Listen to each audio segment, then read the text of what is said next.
At precisely 10 a.m. on September 11th, a Huey helicopter from Los Alamitos Air Force Base settled down on our helipad between clubhouses 3 and 4. The landing created a lot of wind and caused a lot of observers to grab for their hats and other loose items. Most of the dead leaves under the rose bushes were cleaned out as a result of this windy landing.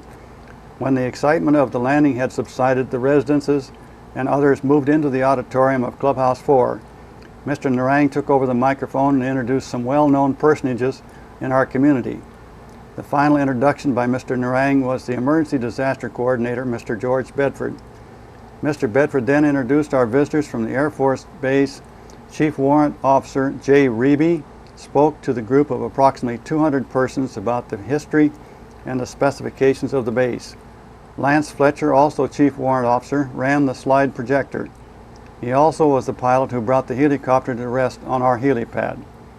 Following the talk, the floor was open for questions and discussion. After the meeting adjourned, everyone was invited to inspect the helicopter and finally to watch it take off and head for home base. In the talk by Jay Reeby, he pointed out the ways that Leisure World could be helped by having the Air Force Base for a neighbor. He also emphasized that other hard-hit areas might have priority over the needs of Leisure World residents. That's it. Okay. We'll be picked up. Yeah. Good morning, ladies and gentlemen. My name is Bill Narang, and we are here this morning to share with you some of the efforts that Golden Rain Foundation has made for the past 3-4 years in order to prepare ourselves and help you prepare yourself as to how to cope with disasters if they occur. And we hope we never have to face those realities, but sometimes they might have to come here and we have to be prepared for it. This morning we are very fortunate to have some people who are quite involved in helping us how to coordinate a lot of the activities which might need to happen in case of an emergency. I'd like to introduce some of the people to you this morning before we get into the program. Certainly many of you know the Golden Rain Foundation has disaster as part of the organization, and we have a department which is directly responsible to me in organizing and coordinating the activities of this particular incident emphasis that we always give. And of course we have the support of many of the directors and the committees of the Golden Rain Foundation. This morning we are also very fortunate to have with us the President of the Golden Rain Foundation Board of Directors, Mr. Paul Snow. He's here. And the Golden Rain Foundation also has a security bus and traffic committee, and the gentleman who heads that committee is Mr. Bob Jaski. He's sitting next to Mr. Snow. We have two other individuals who have taken their time to come here this morning to share with us, and see how well we prepare. And our council member, Mr. George Brown, is here this morning. Mr. Brown? There he is in the back. And also we have Mr. Bill Doan. He's our council member. Well, as you all know, that preparing for a disaster is probably one of the most difficult jobs and one of the hardest positions that anybody can have. We are blessed and indeed quite fortunate to have a gentleman who has chosen this tedious task and accepted the position with the Golden Rain Foundation to encourage you, to entice you, to provoke your at least thoughts, to think about a bad event. That's what he does. And he has many of the people cooperating with him, and they are all here this morning, and many of them who have not been able to come. I'd like you to meet with a gentleman who has been instrumental in designing and finding out different ways of encouraging you to be prepared and be well prepared for a disaster if it occurs in Seal Beach, Leisure World. And that gentleman works for Golden Rain Foundation. You all know him well. You see his picture in the newspaper, Mr. George Bedford.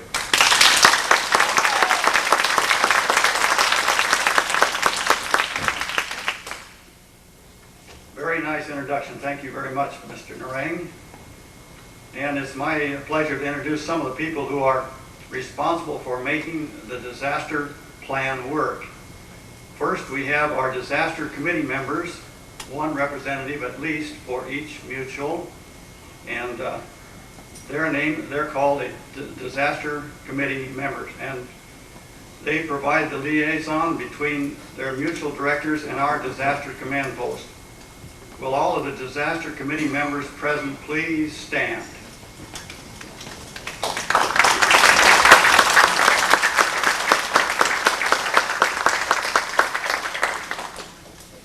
Thank you very much. And then the people who they work with most, the building captains. The building captains are the people who know the other people in their own residential area, and in case of emergency they check to make sure that everybody is okay. Now these people provide a very important link between our residents and our disaster command post. And will all of the building captains please stand?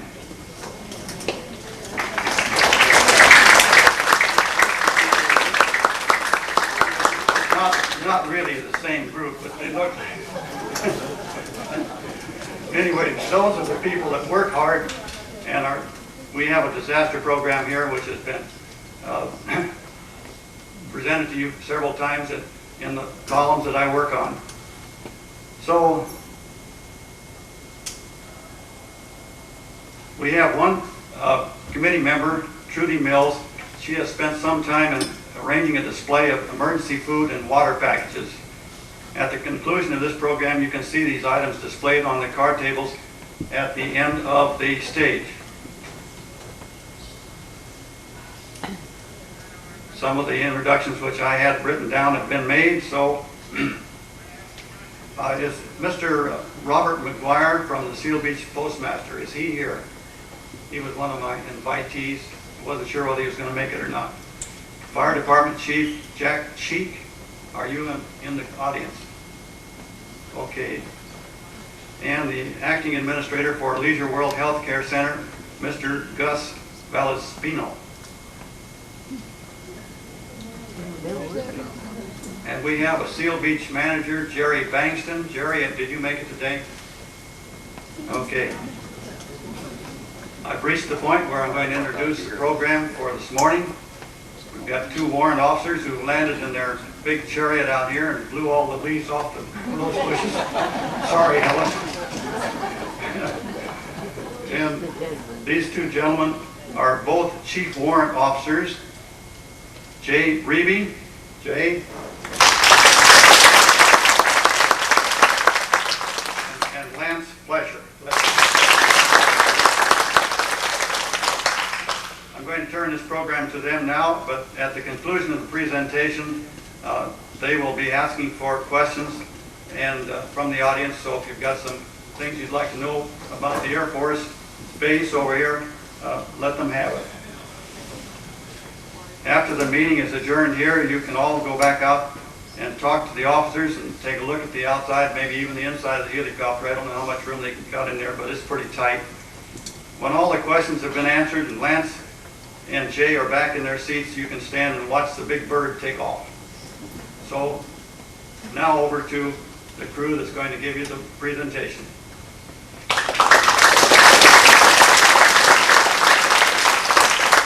Thank you, George, for a most gracious introduction there. You know, I'd really like to thank you for inviting us into your home. Most people around the area want us to stay 1,000,000 miles away with that creature outside there. And coming in here is quite an opportunity. It usually takes me about 10 minutes to drive from the base past your operation here. It took me all of 3 minutes to get here, so it's a nice way to travel. My name, as George said, is Jay Reeby, and I am a Chief Warrant Officer with the California Army National Guard. And Lance is the pilot in command here today that brought the noisy creature in here.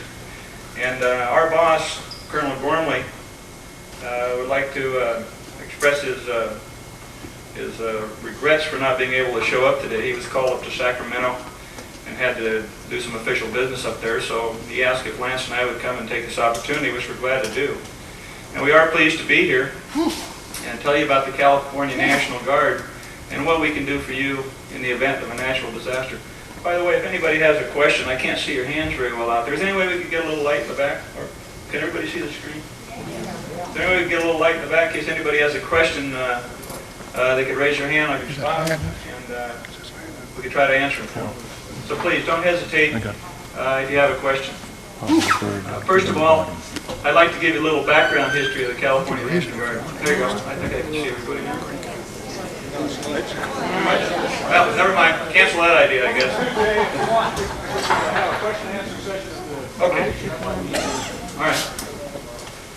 First of all, I'd like to give you a little background history of the California National Guard, if I might. There's approximately 27,000 personnel in the Army and Air National Guard units in the state of California.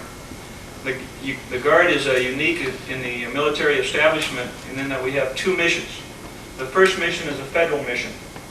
In the event of a national emergency, such as Operation Desert Storm, the National Guard would be called upon to supply combat support, and combat service support units to support the effort of wherever it's going on.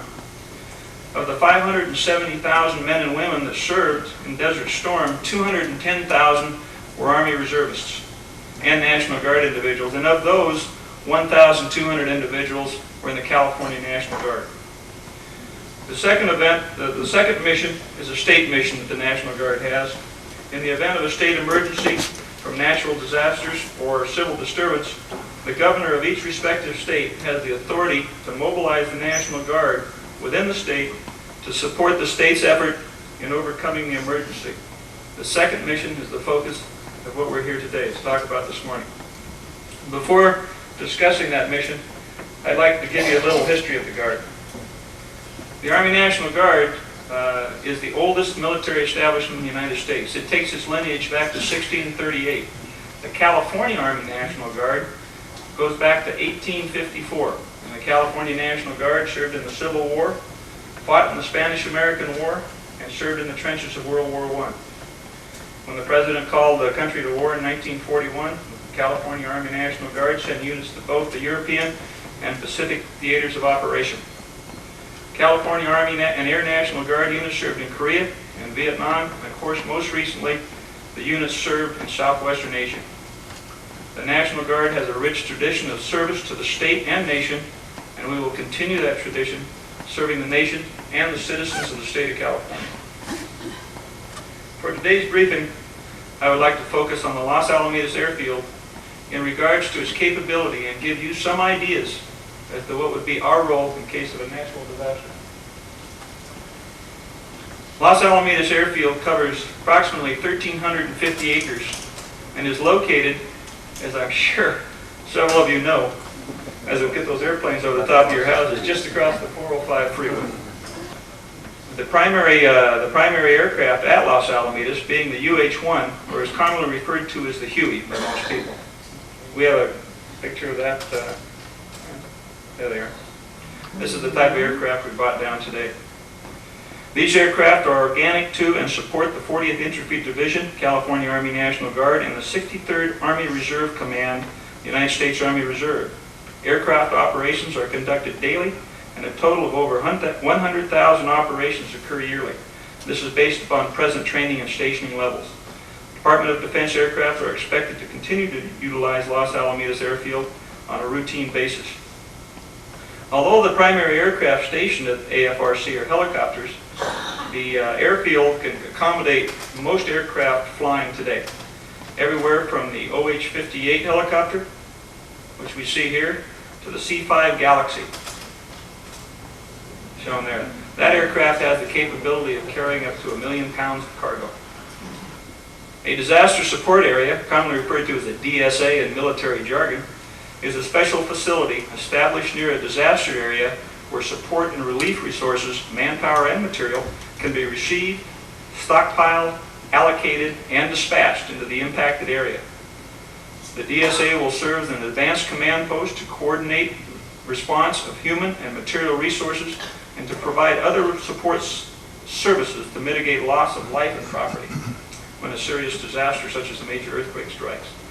A portion of the area will also be designated for receiving and providing emergency treatment to casualties prior to transporting them to acute medical care facilities. As you can see, next slide please, Lance. As you can see, Plans have been made and have been in operation for quite a while as to how Los Alamitos will operate in case of a major disaster. This shows you the different areas that we have designated for various duties. As a most recent example of the AFRC's capabilities, during the riots from 29 April to 12 May of this year, the airfield went into immediate 24-hour operation. 50 cargo aircraft operations took place in the first 72 hours.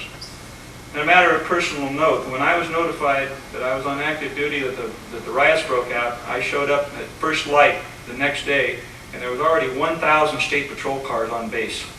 They'd been brought in from all over the state overnight. 450 pounds of cargo were moved in the first 72 hours. 800,000 pounds were moved totally throughout the riots. 115 gallons of aviation fuel was dispensed. Over 10,000 people were staged there at Los Alamitos for the riots. Feeding for 2,500 people per day was established within 24 hours, and a total of 103,000 meals was served during the riots. When the riots broke out in Los Angeles, the 1st National Guard troops were on the street in less than 18 hours. This is not likely to happen during a natural disaster, as it will take a lot longer for support personnel to get to you. So please, remember that after a major disaster such as a Richter 8 or above earthquakes, you must be able to sustain yourself for a minimum of 72 hours. This is what we feel is the minimum time that we can get our people onto base, get them supplied, get them organized, and get them out to the disaster area. Next slide, please. As you know, having lived in California and depicted by these slides, earthquakes are quite a devastating phenomenon, to say the least. The services of the California National Guard stationed at Los Alamitos following such a disaster will be directed by the Office of Emergency Services based on need and determined by the situation in each area requesting emergency support. If the epicenter is in a densely populated area, then those around the epicenter would have the greatest need early in the relief effort. Relief supplies, such as food and water, are not routinely stored at the airfield in sufficient quantity to distribute on a mass basis. We would transport food stores in to support the community once the disaster had been declared. When those food stores are in place, they would be distributed on a prioritized basis. The current water storage capacity at the base is being rehabilitated. Once the effort is complete, we will have increased storage capacity. Whether that water will be available to Los Alamitos will depend, whether that water will be available to support the communities or used to support only the relief efforts at Los Alamitos will depend on how much water will be available once the new system is installed. We anticipate a 3-year program to complete this system. Engineering equipment and personnel are also available at the base, at the Reserve Center, and could be used in relief efforts if the need were made known and the resources were directed for such support. Ladies and gentlemen, the potential for a major earthquake in Southern California is certainly present, as we have had 4 or 5 minor earthquakes in the last 3 years. I consider that the best ounce of prevention is to be prepared. Please listen to the emergency and disaster personnel and be prepared to sustain yourself for 72 to 96 hours, for it may take that amount of time to get relief efforts to you. That's our story, ladies and gentlemen, and if you have any questions, I'd be glad to entertain them.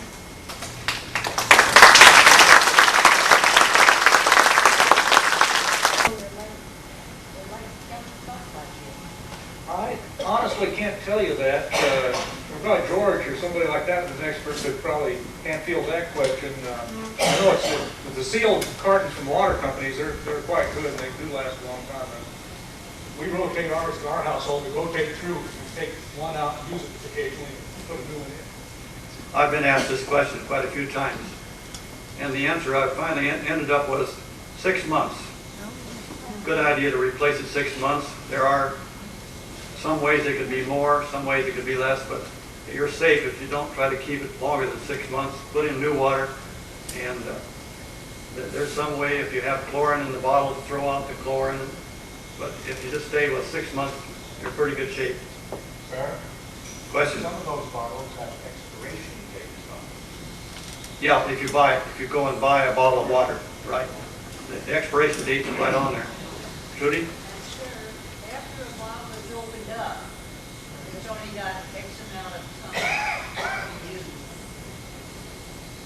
Okay? Mary?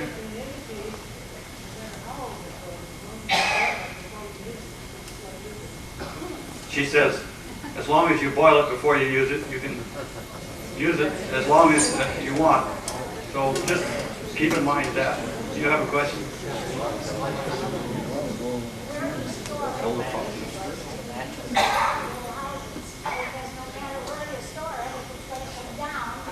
Well, we hope that won't happen, but there are two kinds of plastic bottles that you can buy in the store. One is the Lucky Market, and it's a shorter bottle by a little bit, and those bottles will slide under the sink in your kitchen. Well, yeah.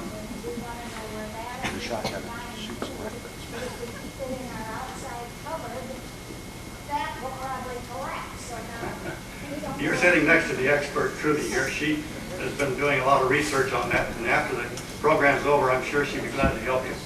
Question?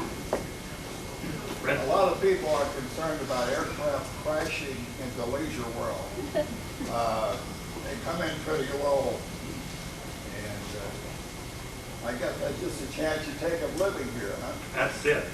That's it. Okay. Sure. Sir, let me address that from the Los Alamitos perspective, not necessarily general aircraft, because what you have here in Leisure World is you're under the final approach course for Long Beach Airport, unfortunately. But at Los Alamitos, our traffic patterns that we instruct the pilots to use, the helicopters primarily stay over the post itself, and when they're departing, they go out over the weapons station down to the shoreline, and then they're free to turn east or west. But the larger aircraft that depart Los Alamitos, and I'm sure some of them you see over your place occasionally, we do brief the pilots on each departure that as soon as they come to the end of our runway, which is this side of the Seal Beach Boulevard, why to make the left turn and proceed out over the weapons station. Now occasionally they don't get the word, or their new pilot hasn't been through and they don't see where they're supposed to turn, and you'll get one coming over your place. But the standard briefing is that they're to avoid overflight of Leisure World. But then again, we can't help the ones going to Long Beach. Yes, sir. Yeah, will the Naval Weapons Station be able to provide any backup for Los Alamitos in the case of an emergency? They are a much smaller operation than we are, other than the storage of the weapons that they keep there. And I would envision Los Alamitos as having the majority of the support and the capability, because we're headquarters for the 40th Armored Division, which is a 15,000 man unit, and we have several units on post. We have for instance, we've got 2 field hospitals on the post. Now, field hospital in military terms is not what you think of as Humana Hospital Westminster. It's a hospital where it's designed initially for combat, to take the people that are wounded in combat and what they call triage, do the best they can to patch them up and then send them to the rear to a bigger hospital. And this is ideal for a disaster support area in that our statistics indicate within the first 30 minutes of a Richter 8 earthquake on either the San Andreas or the Newport Englewood fault, the capacity of the police, the fire, and the hospitals in the local area would be exceeded.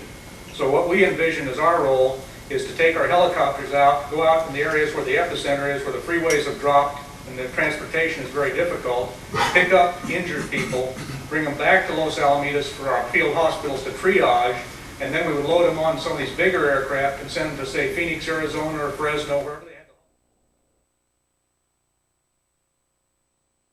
to. They're walking in your way. Yeah, that's fine.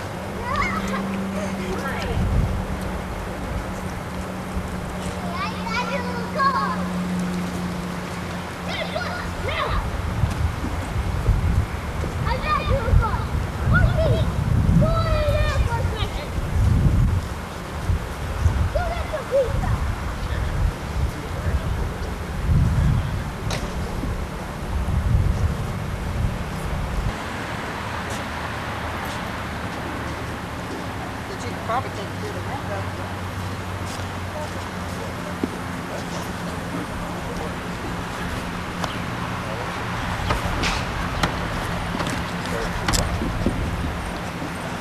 And here we have a And when it thins out, maybe you can take your camera in and get an inside view of it. I don't know. Maybe you can probably zoom in from there. You can do it. I've never seen one before. A lot of people probably never did. Oh, I didn't have any idea. It's like 33. I can't that thing yet.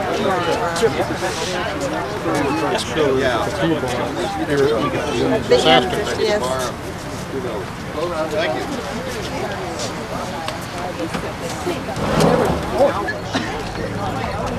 Been in one of these? No. I've sat on the edge, right up about 5 yards.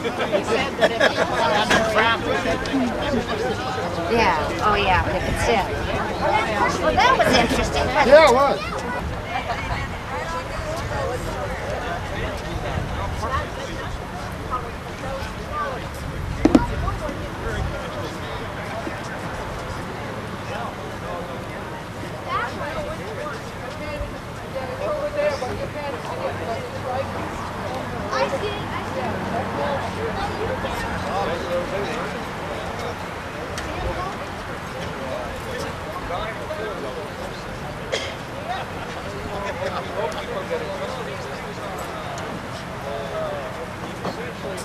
We can't get anybody.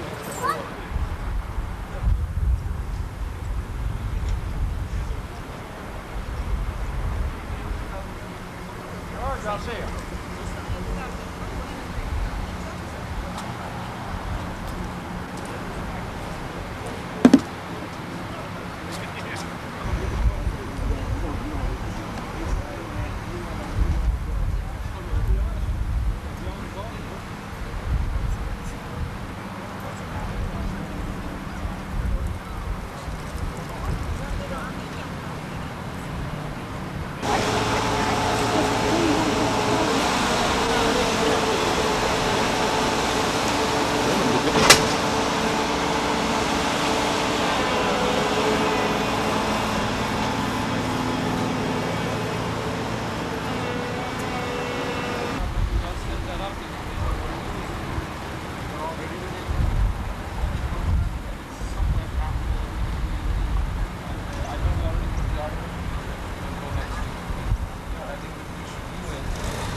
This is a police van which was donated to the from Seal Beach Police Department on the 9th of September 1992, and it's going to be used for a communication disaster vehicle here in Leisure World.